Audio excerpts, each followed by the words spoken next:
Hey everyone, welcome to the Northern Alberta biker garage. Kind of a mess. The old classic rock everywhere. Love it. Anyway, lots of fun.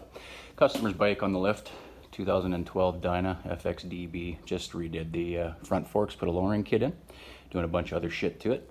Gonna wake her up a little bit after sitting in storage for a year after a minor accident. Bent some fork tubes, so redid the forks. And I wanted to do a quick little video to show people that you don't need to go and spend hundreds of dollars or even $80 on a specialty oil, a fork fluid tester or a tool to gauge where that level of oil is.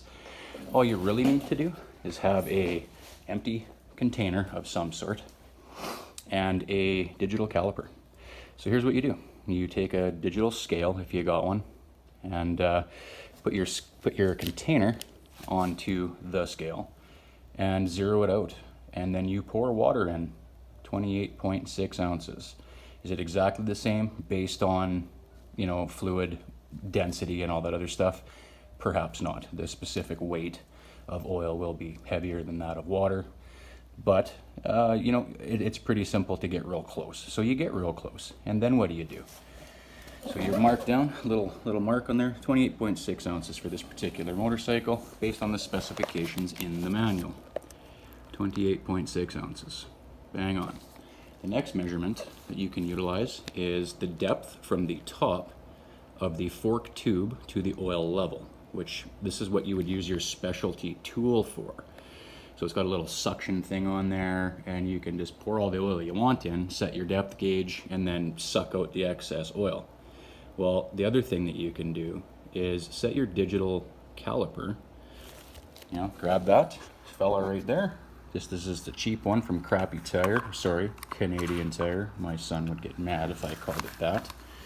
So then all you do in this particular instance, turn this guy on, zero him out, and then run it out. In this particular instance, sorry for the shitty camera work, not really my forte. You want to run it out, and it was 3.74 inches. So you're looking at this going, how the hell are you going to get that in the fucking forks, man? So you go 3.74, let's call it right there. Whatever, it's not, but it's close. So then, if you've got a good one, or a half decent one, you've got the little gauge underneath that will also measure your distance. Okay? You just set this flush onto your top of your fork tube, just like so, and that should just be touching the oil. If it's not, add more. If it is, you could use some type of a suction thing to suck a little out, just get it to the right level, and away you go. A lot less stress, don't have to spend any money, because if you're wrenching on your own shit, there's a really good chance you have already got a digital caliper, and guaranteed if you got kids, this one in particular was a cotton candy container. So not too many bikes are going to hold more than what this container holds, so you are good to go. If it holds a liter, you're good. Use a bottle of water, doesn't matter. Find yourself an empty container, make sure it is clean and dry. You do not want to put any moisture in there.